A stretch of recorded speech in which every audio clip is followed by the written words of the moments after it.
આપનું સ્વાગત છે। અરવલ્લીના શામળાજી ગામે કોંગ્રેસ દ્વારા કાળિયા ઠાકરને વહીવટીતંત્ર અને સરકારને સદબુદ્ધિ પ્રાપ્ત થાય તે માટે વેદનાપત્ર પાઠવવામાં આવ્યું। કાર્યકરોએ ભગવાન શામળિયાના ચરણોમાં સામૂહિક પ્રાર્થના કરી। શામળાજી યાત્રાધામ ખાતે અરવલ્લી જિલ્લા કોંગ્રેસ સમિતિ દ્વારા અનોખો અને પ્રતિકાત્મક કાર્યક્રમ યોજાયો હતો।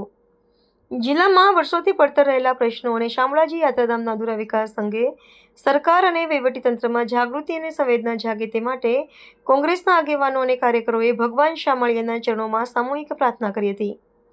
આ કાર્યક્રમમાં પ્રમુખ અરુણભાઈ પટેલ, પ્રભારી કીર્તિસિંહ ઝાલા, રાજેન્દ્રભાઈ પારકી, મુકેશભાઈ પરમાર, વનરાજભાઈ ડામોર, રાજેન્દ્રસિંહ જાડેજા, રાહુલભાઈ ગામેતી, કાંતિભાઈ ખરાડી સહિત હોદ્દેદારો અને મોટી સંખ્યામાં કાર્યકરો ઉપસ્થિત રહી અરવલ્લી જિલ્લાના હિત માટે સામૂહિક પ્રાર્થના કરી હતી। સુપ્રસિદ્ધ યાત્રાધામ શામળાજી ખાતે આજે અરવલ્લી જિલ્લા કોંગ્રેસ સમિતિ દ્વારા ભગવાન શામળિયાને ધ્વજા પણ ચડાઈ છે। સાથે સાથે ભગવાનના ચરણોમાં એક પત્ર લખીને મૂક્યો છે કે ભગવાન 2011માં આ શામળાજી પરિસરનો જ માત્ર વિકાસ થયો છે, જે ટીપી સ્કીમ મંજૂર થવી જોઈએ તે મંજૂર થઈ નથી। 15 વર્ષથી પુનઃ વિસ્થાપિતો એની રાહ જોઈને બેઠા છે। કેટલાય દુકાનદારો અને મકાન માલિકો આજે ઘર વિહોણા પણ છે।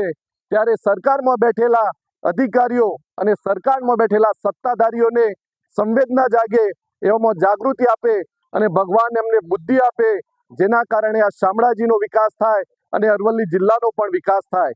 સાથે સાથે આગામી તાલુકા પંચાયત અને જિલ્લા પંચાયતની જ્યારે ચૂંટણીઓ પણ આવી રહી છે, ત્યારે આ જિલ્લાની અંદર કોંગ્રેસનો ધજા લહેરાય, જિલ્લા પંચાયત અને તમામ તાલુકા પંચાયત અને નગરપાલિકા એ કોંગ્રેસની થાય, એ માટે પણ આજે ભગવાન શામળિયાના ચરણોમાં સૌએ સાથે મળીને પ્રાર્થના કરી છે। જય શામળિયા।